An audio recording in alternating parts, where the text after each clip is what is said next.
తాజా 30. ఓం నమో వెంకటేశాయ. భగవంతుడు ఒక్కడే, భక్తులు మాత్రం కోట్లాది మంది. ఈ కోట్లాది మంది భక్తులకి సినీ వినీలాకాశంలో ఇద్దరు ప్రతినిధులున్నారు.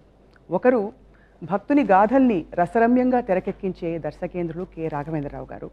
మరొకరు భక్తుని పాత్రలో ఒదిగిపోతూనే పాత్రకే ప్రత్యేక వన్నె తీసుకొచ్చే అక్కినేని నాగార్జున గారు. వీరిరువురి కలయికతో తాజాగా వస్తున్న చిత్రం ఓం నమో వెంకటేశాయ కోసం ప్రేక్షకులోకం ఎంతగా ఎదురుచూస్తుందో చెప్పనవసరం లేదు. ఇక ఈ భక్తి సామ్రాజ్యంలోకి తొలిసారి అడుగు పెడుతున్న పట్టమహీషి ముద్దుగుమ్మ అనుష్క. వీరందరితో మాట్లాడుతూ చిత్ర విశేషాలు తెలుసుకోబోతున్నాం. దర్శకేంద్రుల వారికి నమస్కారం. నాగార్జున గారు నమస్కారం. నమస్కారం, స్వాగతం. ముద్దుగుమ్మ కరెక్ట్గా చెప్పాను, ముద్దుగుమ్మ కరెక్ట్గా చెప్పాను. బికాజ్ ఏ క్యారెక్టర్లో చూసినా ముద్దుగుమ్మ, వారియర్ క్వీన్, ఇంకేమున్నాయి, జయజమ్మ, జయజమ్మ, జయజమ్మ, రుద్రమదేవి, ఇప్పుడు కృష్ణమ్మ. కృష్ణ ముద్దుగుమ్మ కృష్ణమ్మగా మారుతుంది.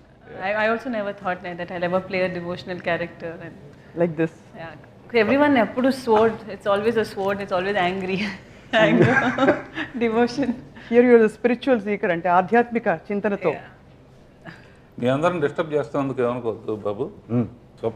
న్యాయంగా స్వప్న అడగాల్సిన కొన్ని నేను తీసుకుంటాను కొంచెం. అలాగే sir, if you don't mind. తప్పకుండా తప్పకుండా సార్. ఈ సినిమాలో కొన్ని నమ్మలేని నిజాలు ఉన్నాయి. ముందు అది చెప్పేస్తాము. నే సినిమా తీసి నాగార్జున్ని కరెక్ట్గా పెట్టావు బాబు. నేనేం చెప్పబోతున్నాను, ఇద్దరి మధ్య దిండు పెట్టావే.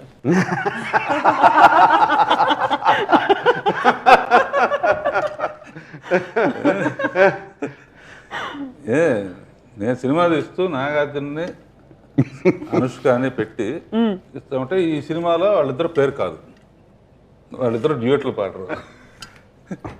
సో అదొకటి ఎవరు నమ్మరు కదా అసలు. నేను సినిమా తీసి అనుష్క లాంటి అమ్మాయిని పెట్టుకుని నాగార్జున లాంటి మన్మధుడిని పెట్టుకుని అదే వాళ్ళిద్దరికి మధ్య పాట కానీ వాళ్ళ పేరు కానీ కాదు. సో అది నమ్మలేని నిజమేనా? అవును, నమ్మలేదు నిజం సార్. తర్వాత ఇందులో అనుష్క దుర్గాదేవి గెటప్పులు కనపడుతుంది. నాగార్జున బ్రహ్మచారి, నాగార్జున క్యారెక్టర్ ఆతిరం బాబు అని, కానీ ఒక డ్యూటీ ఉంటుంది. ఇట్లా అనేక, అంటే భక్తికే ప్రాధాన్యం ఇస్తూ అనేక నమ్మలేని నిజాలు చేయడానికి కారణం ఏంటంటే, మెయిన్గా జనరల్గా ఆడియన్స్ ఎక్స్పెక్ట్ చేసేది ఇటువంటి టాప్ స్టార్స్ని పెట్టుకుని, ఇంత గ్లామరస్ స్టార్స్, కమర్షియల్ స్టార్స్ని పెట్టుకుని భక్తి సినిమా తీయటంటే కొంచెం ధైర్యం చేస్తున్నాడు. వాళ్ళిద్దరిని పెట్టి డ్యూయట్ లేకుండా చేస్తారేంటి అనుకోవడం సహజం. సో ఈ నమ్మలేని నిజాలన్నీ తెర మీద చూసినప్పుడు చాలా పర్ఫెక్ట్గా చేశాడు. బహుశా అంటే సబ్జెక్ట్లో ఉన్న దాన్ని, ఎందుకంటే భక్తికే ప్రాధాన్యత ఇచ్చాను తప్ప స్టార్డమ్కి కానీ ఆర్టిస్టులు కొన్ని సినిమాల్లో ఏంటంటే కొన్ని జనరల్గా ఏంటంటే వీళ్ళు ఉంటే ఒకటి ఉండాలి కంపల్సరీగా అని అనుకుంటారు. అది లేకుండా చేసాం. అందుకనే టోటల్గా భక్తి రసమే ఎక్కువ డామినేట్ చేస్తుంది అనమాట. సినిమా నిర్మించడంలో మీకు, అంటే ఈ కథని చెప్పడంలో మీకు ఎలాంటి సవాళ్ళు ఎదురయ్యాయి? సవాళ్ళంటే ఫస్ట్ నాగార్జున్ని ఒప్పుకుంటాడా లేదా, ఎందుకంటే తను ఫస్ట్ క్వశ్చనే చాలా నాగార్జున ఏదైనా ఒకే ఒక్క లైన్లో అడుగుతాడు, చాలా సెన్సిబుల్గా ఉంటుంది. ఎక్కువసేపు సోది కొట్టడం సింగిల్ లైన్లో అన్నమయ్య కన్నా బాగుండే క్లైమాక్స్ ఉండదండి, ఎందుకండి వెంటనే అప్పుడు భారవ్ గారి ఒక 10 నిమిషాలు ఇనుబాబు వద్దంటే. సో అది పెద్ద సవాలు, ఎందుకంటే నిజంగానే నాకు సవాలే. అడిగిన ఎక్స్పెక్టేషను అన్నమయ్య ఒక చరిత్ర నిలిచిపోయింది. దాని ఈ నాగార్జున కానీ నా కెరీర్కి కానీ ఇద్దరం రొమాంటిక్ కామెడీస్ కానీ ఎంటర్టైనర్స్ కానీ మాస్ ఎంటర్టైనర్స్, కంప్లీట్ ఘరానా బుల్లోడ్లాగా మాస్ ఎంటర్టైనర్స్ కానీ చేసిన వాళ్ళం. అన్నమయ్య చేస్తున్నప్పుడు అందరూ ఆశ్చర్యపోయారు. చేసిన తర్వాత అది చరిత్రలో నిలిచిపోయే సినిమా అయిపోయింది. అంతకన్నా గొప్పగా ఏముంటుందని అడగటంతో ఇది ఒప్పుకుంటాడో లేదో అని టెన్షన్ మాకు. లక్కీగా భారవ్ గారు చెప్పడం మొదలుపెట్టిన తర్వాత చెప్పి అంతకుముందు గోపాల్ రెడ్డి విని బాబు అన్నమయ్య కన్నా క్లైమాక్స్ బాగుందంటే బాబా ఆయన అన్నమయ్య కన్నా క్లైమాక్స్ బాగుంటుంది అని అయినా కూడా తను విన్న తర్వాత ఇమీడియట్గా 2 రోజులు ఆలోచిస్తాను కూడా అనలా ఏం బాబు ఇమీడియట్లీ అండి విదిన్ మినిట్ నాగార్జున గారు అయితే మిమ్మల్ని అడగాలి, అంటే అనుకున్నంతలాగా క్లైమాక్స్ వచ్చిందా? మీరు క్లైమాక్స్ సీన్ చేస్తున్నప్పుడు మీకు ఎలా అనిపించింది? డెఫినెట్గా it's the concept it self it's జనరల్గా ఏదైనా భక్తుడు దేవుణ్ణి కలవాలి, మనం చనిపోయే ముందో పోయే ముందో ఒకసారి దేవుణ్ణి కలవాలి, ఆయన కలిస్తే చాలు అనుకుంటాం. బట్ దీంట్లో దానికన్నా you took it to one level. ఆయన జోకులు వేసుకోవడమే కాదు, plus climax I can't reveal ఏం జరుగుతుందో ఇద్దరి మధ్యన. అంటే ఆల్మోస్ట్ దేవుణ్ణి ఏడిపించేంత climax. It's like a beautiful romance, no? Between God and the devil. నాకు అనుష్క ఈ సినిమా ఏంటి అంది ఒకసారి, అడిగింది నన్ను, ఈ సినిమా ఏంటి స్టోరీ అంటే కాన్వర్జేషన్స్ విత్ గాడ్ అని. Wow, I said only one line, conversations with God. This is what this film is about. Next నువ్వు అడిగినట్టు నెక్స్ట్ సవాల్ ఏంటంటే నా జీవితంలో కోరిక ఏంటంటే అనుష్కతో సినిమానే చేయగలనా లేదా అని. అది ఎప్పుడు అంటుండేవారు ఆయన. ఎందుకంటే ఫస్ట్ టైము తను ఇంకా మేకప్ కూడా అయినప్పుడు నాగార్జున కాటేజ్కి వెళ్ళినప్పుడు మీకు ఒక అమ్మాయిని చూపిస్తానండి, అప్పుడు వచ్చినట్టుంది నాకు తెలియదు, December 2004 December అని చెప్తే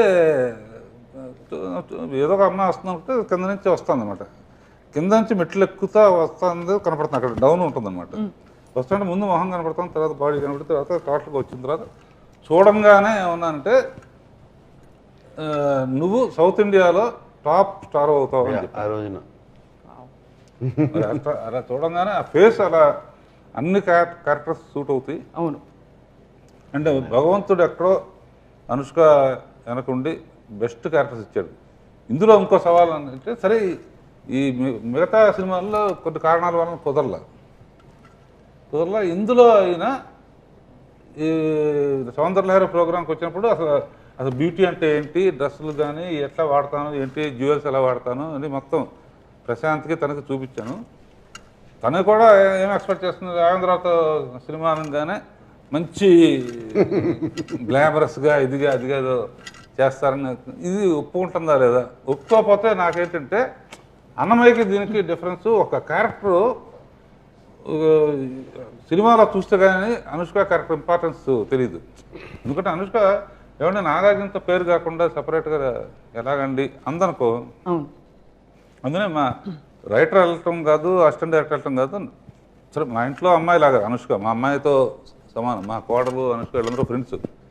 నేను మా కోడలతో చెప్పి ఇంటి రమ్మను, నేను ఒకసారి నేనే చెప్తాను లైను అంటే వచ్చింది అనమాట. వచ్చిన తర్వాత నేను ఎక్స్ప్లెయిన్ చేశాను. ఆశ్చర్యం ఏంటంటే నేను ఇటువంటి క్యారెక్టర్ కోసమే ఎదురు చూస్తున్నాను, మా కులదైవం కూడా వెంకటేశ్వర స్వామి అని చెప్పింది. That is so it's almost అంటే I remember మన ప్రోగ్రామ్ చేస్తున్నప్పుడు he was telling, we were talking like, when will we work together and all that. Then అప్పుడు అన్నారు like, if I do this kind of a character or you want to do this kind of character. So I was joking with him. I said I want to do a character when everything is ఒక మూవీలో 2-3 characters ఉంటే let's do something like that అని. But indirectly actually if you see దీంట్లో Godadevi, then there like some 3-4 looks in the movie. Durgadevi, Godadevi ఇన్ని అవతారాల్లో కనిపించాలనే తపన, లేకపోతే what is it, ఏ అంశం అందులో ఆకట్టుకుంది? It's playing something different. It's first of all నేను ఎప్పుడు I'll play a దుర్గాది అమ్మవారి వేషం. That's one thing, just playing one small bit and all that ఎప్పుడు, but under his direction. Actually first thing which as soon as he said that there was no second thought. It's with Nagarjuna garu and Ravindra garu. It's something I've always wanted to work with him, and I'll blindly work with Nagarjuna garu anytime. So when after, in spite of all, that's one thing is a movie, and then dan tarvata getting a character where you play varaku I didn't imagine his vision. It's only when I did the look test, the Durgadi gani, Godadevi gani. ఒక ఆశ్రమం నడిపే అమ్మాయి అని కదా చెప్పాము. Godavari getup వస్తుందని suspense తర్వాత. కానీ స్టిల్స్ చూసినప్పుడు మాత్రం గ్లామర్ ఎక్కడ తగ్గినట్టు గానీ ఏమీ అనిపించట్లేదు. No, it's so beautiful and అందంగా ఉంది ఆ character. No, it's not more than glamour. I feel there was a lot of divinity, purity. నేను సెట్లో లేను, తను ఆ గెటప్ వేసి వచ్చినప్పుడు I got at least 7-8 calls set నుంచి. ఎంత బాగుంది అనుష్క గోదాదేవి గెటప్లో, ఎంత బాగా సూట్ అయిందని. I never told you this. You never told us that. I got calls, 7-8 calls. మా కాస్ట్యూమర్స్, నా మేకప్ మ్యాన్ అందరు ఉంటారు కదా, వాళ్ళు అసిస్టెంట్ డైరెక్టర్స్, వాళ్ళు అట్లాగే ఉందండి, ఒక దేవతలాగా ఉందండి. So then I said correct choice చేసుకున్నారు డైరెక్టర్ గారు మళ్ళీ ఆ క్యారెక్టర్కి, కృష్ణమ్మ క్యారెక్టర్కి. Because Krishnamma character is very very pivotal in the movie. Pivotal only. Not only that, the character ఎటువంటిదంటే రామ్ బాబా నార్త్ నుంచి ఇక్కడికి వచ్చినప్పుడు అసలు తిరుమల అంటే ఏంటో తెలియదు, ఏమీ తెలియదు. ఆ బాలాజీని చూడాలని ఒక గట్టి నమ్మకంతో వచ్చి అక్కడ ఉంటాడు. లోపలికి వెళ్ళలేడు, గుడి లోపలికి వెళ్ళలేడు, ఏం చేయాలో కూడా తెలియదు. అటువంటి క్యారెక్టర్ని ఈ కృష్ణమ్మ క్యారెక్టర్ దగ్గర తీసుకుని గైడ్ చేయటం, దోవ చూపించడం, ఇది తిరుమల చరిత్ర, ఇది అన్నీ చెప్పడం. For that you need a lot of stature. And also stature అని పక్కన పెట్టి ఆమె చెప్తుంటే నమ్మబుద్ధి కావాలి. So that she conveyed beautifully. And sir, కరెక్ట్గా చెప్పావు బాబు. ఇండైరెక్ట్గా ఏంటంటే స్వప్న ఒక విధంగా బిగినింగ్లో ఆ అమ్మాయి ఈ భక్తుడు గురువుగా అయితే, అంటే గైడ్ అందాం, గురువు అందాం. ఆతిరామ్ బావ తన యాక్టివిటీ మొదలు పెట్టంగానే ఆ అమ్మాయి దృష్టిలో ఒక మహాభక్తుడు, ఒక దేవుడితో సమానం అనే. సో రివర్స్ అనమాట. బిగినింగ్ ఏమో గురువులాగా అనిపిస్తుంది. అతను ఆ చరిత్ర చదివి ఆతిరామ్ బావాగా మారిన తర్వాత he treats him like a God. ఒక గొప్ప భక్తుడు జీవితంలో.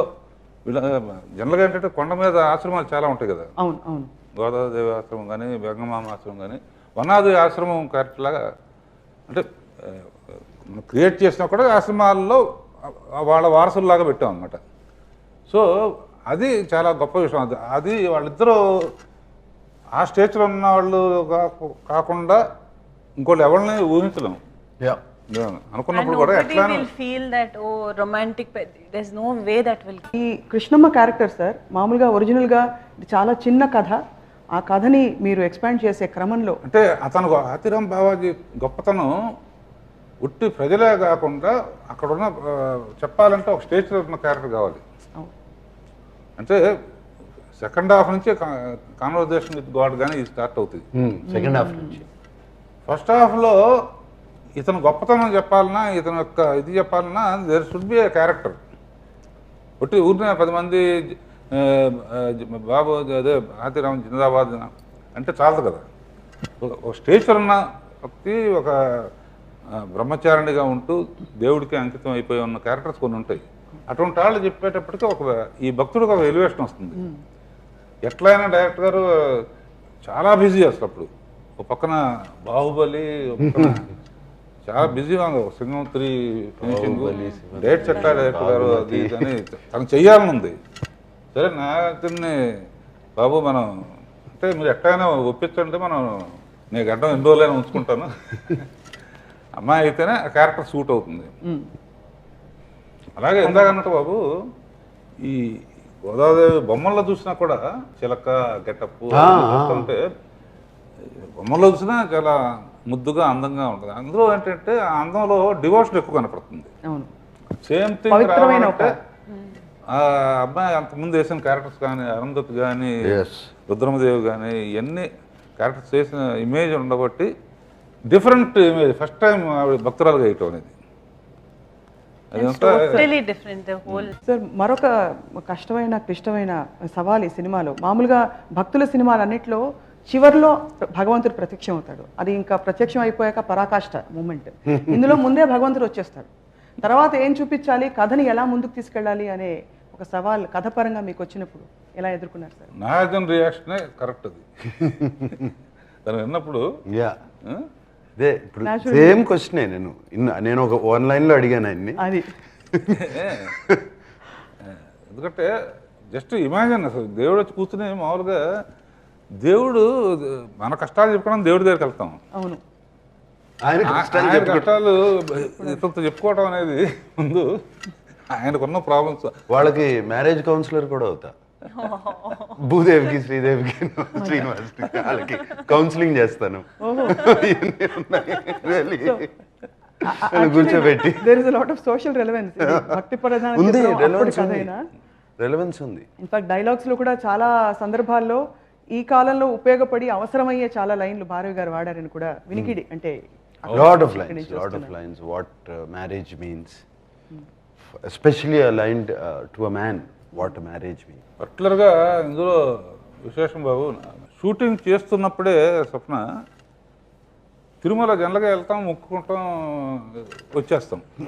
తిరుమల గురించి కొత్తగా రెగ్యులర్గా వెళ్ళేవాళ్ళు కూడా తిరుమలలో విశేషాలు ఎన్ని ఉన్నాయా, తిరుమల స్టోరీలో బ్యాక్గ్రౌండ్లో ఎంత ఉందా, కలియుగ వైకుంఠం అవటానికి రీజన్ ఇదే అనే విషయాలు బాగా ఈ ఆతిరామ్ బాబాజీ ద్వారా బాగా జనంలోకి వెళ్తాయి అన్నమాట.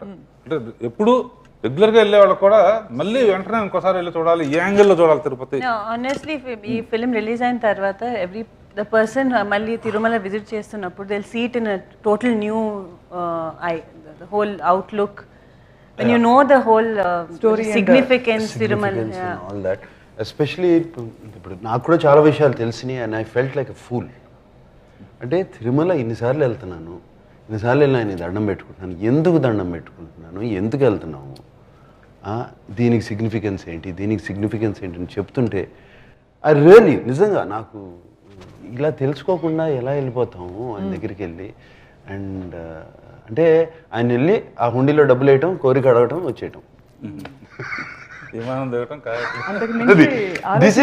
దిస్ ఈజ్ 90% ఆఫ్ ద చేసేది. నేను చాలా మందిని అడిగాను, తెలుసా అంటే స్టోరీ తెలీదు, ఇది స్టోరీ తెలీదు, బట్ అక్కడికి వెళ్తారు. సో ఇది రాఘవేంద్ర గారు, భారవ్ గారు, ఐ మీన్ ఈ కథ, ఈ స్టోరీలో lot of explanations are there, very simple explanations, and చాలా చక్కగా ఉంది. మనకే వి ఫీల్ గుడ్, ఈసారి దండం పెట్టుకున్నప్పుడు యూ ఫీల్ గుడ్. స్వామికి 1000 పేర్లు ఉంటాయి కదా స్వప్న, సహస్రనామాలు అంటాం. సరే, రైటర్తో అనుష్కతో ఫస్ట్ సాంగ్లోనే అనుష్క క్యారెక్టర్ క్లియర్గా ఆడియన్స్ చెప్పారు, కన్ఫ్యూజన్ ఉండకూడదు. ఎందుకంటే ఈ అమ్మాయి ఉందంటే పేరు అనుకోకూడదు. దానికోసం వేదవ్యాస గారు చెప్పడం, కీరవాణికి చెప్పిన తర్వాత అద్భుతంగా ట్యూన్ చేశాడు. 1000 రాకపోయినా 1000 పేర్లు ఉన్నట్టు తనకేంటి భక్తురాలుగా ఫస్ట్ టైం ఎక్స్ప్రెషన్స్. దానికోసం she's a very good student Anushka. ప్రతిదీ క్లైంట్ అడిగి ఇది కరెక్ట్గా ఉందా మీకు, ఎందుకంటే తను మానిటర్ చూడదు, డైరెక్టర్ మీద నమ్మకం అంతే. తను మానిటర్ చూసి మళ్ళీ చేస్తాను, ఇది ఓకేనా ఓకే అని చెప్పేసి. ఆ పాట మటుకు నేను అనుష్క చెప్పాను, చాలా అద్భుతమైన పాట చేశాడు కీరవాణి. 1000 నామాలు. అనుష్క మీరు పాడాలి. షూటింగ్ మాకు కొంతమందికి చూసే అవకాశం వచ్చింది కాబట్టి. No, but actually as నేను ఆ పాట చేస్తున్నప్పుడు it was so many things I myself learned that actually ఇన్ని పేర్లు ఉన్నాయని.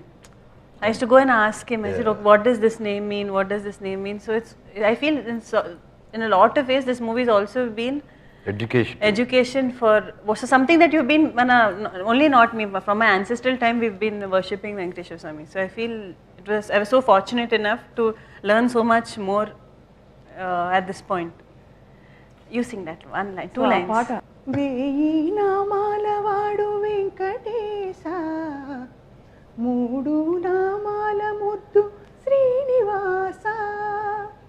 అంతేనా? అది చేస్తున్నప్పుడు మీ స్టెప్స్ అన్ని నాకు ఇంకా గుర్తు. I remember మీరు ఆ షూటింగ్ లో వచ్చారు. షూటింగ్ స్టిల్స్ కూడా చూసాము, అంటే డిజిటల్ మీడియాలో అక్కడక్కడ. This is from the still behind this is the look. అరే ఇదే లుక్ లో సార్. చిత్రానికి ఎస్పెషల్లీ భక్తి ప్రధాన చిత్రానికి చాలా ప్రధానమైనది సంగీతం. కీరవాణి గారి మ్యూజిక్ ఈసారి ఇంకా మరింత ఫ్రెష్గా కొత్తగా వినిపించింది నాకు. కీరవాణి బాహుబలి దీంట్లోనూ పుణ్యక్షేత్రాలు తిరగటంలో బిజీగా ఉండబట్టి కుదరలేదు. కానీ లేకపోతే ప్రతిరోజు ప్రతి ఇంటర్వ్యూలో Keeravani you are the soul of the music, you are the soul of the movie. Keeravani garu అయ్యో నో వర్డ్స్ టు ఎక్స్ప్రెస్. అంటే అంత కమిట్మెంట్తో చేశాడు, ఛాలెంజ్గా చేసి పర్టికులర్గా 1000 నామాలు వాడ చేసిన తర్వాత నాకు మెసేజ్ పెట్టాడు, బాబు ఇప్పుడు ఇన్ని పిక్చర్లు చేసాము, thank you very much sir, give me for such a wonderful opportunity for such a wonderful song. Wow. ఎన్ని పిక్చర్లు చేసాము. అది కంపోజ్ చేసి రికార్డింగ్ అయిన తర్వాత మెసేజ్ అలా రీ రికార్డింగ్ కానీ ఇది కానీ మొత్తం కీరవాణి భగవంతుడికి అంకితం చేసినట్టు చేశాడు. అంత ఎమోషనల్గా ఉంటుంది. అంటే almost 60% of film is music. Music అండి 60%. అది వెళ్తా ఉండే ఒక మ్యూజికల్ జర్నీ. మీరు చెప్పారు కూడా రీ రికార్డింగ్ విన్నప్పుడు కూడా అయ్యో మీరు చాలా goose bumps, so many places, ఎక్కడ శ్లోకాలు, ఎక్కడ ఈ అసలు ఇవన్నీ మేము అనుకోని కూడా తను క్రియేట్ చేసి వాళ్ళ ఫాదర్ శివశక్తి దత్త గారితో రాపిచ్చి కొన్ని చాలా అద్భుతం అద్భుతం. కానీ సార్ మీరు ట్యూన్స్ వినే పద్ధతిని మీతో అసోసియేట్ అయిన వాళ్ళందరూ ఇది గమనిస్తారు.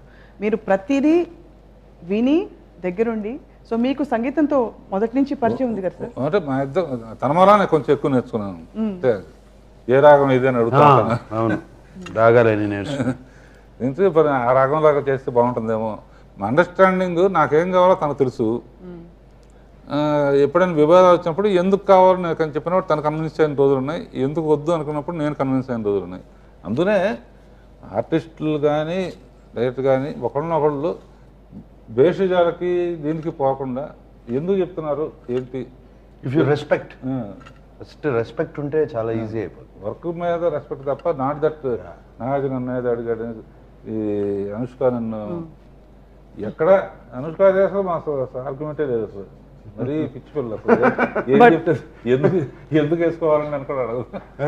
ఇక భక్తుడు భగవంతుని ఎలా ప్రసన్నం చేసుకున్నాడు, భగవంతుడికి భక్తుడికి మధ్య బంధం అనుబంధం ఏమిటి అన్నది చిత్రం చూస్తేనే బహుశా అర్థమవుతుంది.